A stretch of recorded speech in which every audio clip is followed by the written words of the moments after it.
Also in the election, CNN exit poll shows Republicans won big among full-time workers and college attendees, showing the youth are becoming more libertarian. And again, it was a libertarian movement, CNS News is reporting, that breathed life into the dying dinosaur Republican carcass. So it's not an endorsement of the Republican establishment, this major political realignment. It's America waking up to collectivism and insider politics and identity politics and race politics is a fraud. And that's exactly what the new black senator, Scott, is saying. Stop the race baiting. And for that, he gets an F grade from the NAACP. Pretty amazing to see all of that unfolding. Now, we've got a very special guest on, Stephen Hatfill, for the balance of the hour. Towards the end of the hour, we will take some calls from Joe and others that are calling in on Ebola specifically. I don't say Ebola on purpose. It's a Freudian slip. Ebola. Stephen Hatfill is an American physician, virologist, and bioweapons expert, one of the top in the world, who underwent what was considered by many a trial by the media and with great toll in his personal and professional life. After 8 months of pressure from the media and amateur detectives, the U.S. Department of Justice identified the former government scientist as a person of interest in the investigation. That's not why he's on today. The 2001 attacks. He was later completely exonerated, and Hatfill later sued and won $5.8 million from the federal government. They also tried to burn a bunch of other patsies. It was bizarre. And of course, we really know what happened with that. It wasn't somebody rogue, ladies and gentlemen. We're not going to cover that much today. As of 2014, Stephen Hatfill is consulting to African countries on Ebola containment and prevention. In his detailed report on Ebola epidemic made available by the Atlantic Monthly, he supports the introduction of stronger quarantine measures to protect the United States from infection. So he's one of the global leading experts. He's worked a lot in Africa as well. He's advising the African countries, one of the top advisors to their governments. And so, again, we're very honored to have him join us. And dovetail with all this, Forbes is reporting, and we're linked to it on Infowars.com, that Obama has ordered the media to cover up new Ebola cases, or what they believe are Ebola cases in the country. And we've interviewed on-air, by-name medical doctor and others, Border Patrol, that they're saying, no, people that we're told have Ebola are being disappeared. So it appears to be a cover-up, but regardless, people are being disappeared. So we've got the expert on to be able to break down every facet of this.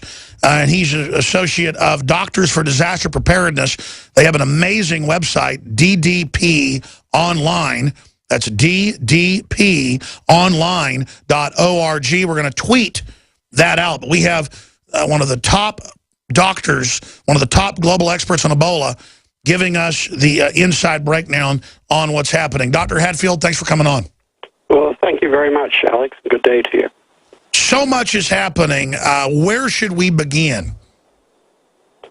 Probably to look at this entire outbreak. And by the way, there are a lot of people knowledgeable about Ebola. This disease has been recognized since 1975. And the earlier generation of infectious disease specialists that worked with this recognized that there was some non-understanding of this virus with respect to transmission or potential for transmission, and they classified this as a biosafety level 4 threat. This requires the highest level of biocontainment. This is where you wear the spacesuits that are under positive pressure, and you work inside a room that is negative pressure. So nothing can get to your skin or your mucous membranes, and you're quite safe under these type of conditions. Because of field expedients and requirements, Ebola in Africa is being treated as a biosafety level 3. Sure, Doc, speak up just a little bit for us, thanks. Ebola in Africa is being treated as a biosafety level 3 infection, and we're doing the same in this country under these protocols. There's still some things we don't know about the virus, which is a bit concerning. The crux of the problem is that as the human species has expanded, we've encroached onto natural areas throughout the world in our ever-increasing numbers. And And this leads to the whole concept of emerging infectious diseases. And we're getting almost one new infection that we haven't seen before in humans almost every year now. So the Ebola outbreak is just the tip of the problem. And it's been interesting to watch how the United States responded to this, because I can guarantee you there's worse things than Ebola out in nature that we don't have any idea about yet. So it's very important to make sure that we have a good public health service, robust, and it's able to handle these unusual types of dangerous outbreaks. Specifically, we've seen Army reports saying that in cold weather, Ebola is essentially airborne, can live on surfaces for weeks. Then we see the New York Times and CNN saying, oh, is it going airborne? Reportedly, it would only be infectious for 3 or 4 days previously. Now they say it doesn't show up for 21, maybe 70 in sperm. From researching Ebola as being a top bioweapons expert who advises Africa, you say we don't know much about this virus, and that concerns you. We read about 300-plus mutations, different strains. What can you tell us, Dr. Hatfill, about this particular Ebola and why it appears to have spread, to record numbers of people? Well, for the last, to answer your question directly and then expound upon it, the data that I'm getting back to me is that this virus is replicating to a very high level in humans, the Zaire strain of Ebola that's part of the present outbreak. Also, this is an RNA virus, and these are notoriously susceptible to mutation. With respect to the aerosol transmission, we've known for 4 years now that both Ebola and its relative, the Marburg virus, can survive in an aerosol in the dark to detectable levels for at least 1.5 hours. That is, if it's not in direct sunlight. Aerosols are generated by a variety of things: coughing, sneezing, invasive medical procedures, vomiting, diarrhea, flushing a toilet, a lot of common laboratory equipment that's used in a medical laboratory. These are capable of producing aerosol droplets in different size ranges. In traditional outbreaks of Ebola in Africa, airborne transmission has not been an overwhelming feature. It's been person-to-person contact or contact with contaminated fluids. When we're in the United States and an ambulance crew is trying to transport a patient with an unknown fever to a hospital, it's very common to generate aerosols and vomit and this type of thing. And my concern is patients that don't realize they have this disease, or EMS responders that don't realize they have this, and then secondary transmission to the healthcare workers. Well, Dr. Stephen Hatfill is our guest, one of the top bioweapons experts out there, and he's advising African countries on what's going on. We see some UN models saying 1.4 million by January that could contract it. I know you've called for stricter controls. I follow the news, but I'm not an expert like you, but I do interview the experts, Doctor. Previously, they would put people on ships or make them get out of the hot zone in Africa for 21 days before they brought them in. They wouldn't stick Ebola patients, like you said, with level 4 inside hospitals, level 2 or 3. Why are they not doing the default things they did previously, A? B, why are they lying to people and saying there's no threat, it'll spread over here? Or am I wrong about that? What do you think, pulling back from this as a scientist, just as an American citizen, as a family man, things don't seem right here? What's really going on? I don't know. It seems politics are driving things. Now, this epidemic in Africa is, I don't think we're going to see these catastrophic predictions over there. Good. We have a very good infrastructure here. I mean, you can't imagine the conditions in Africa in some places.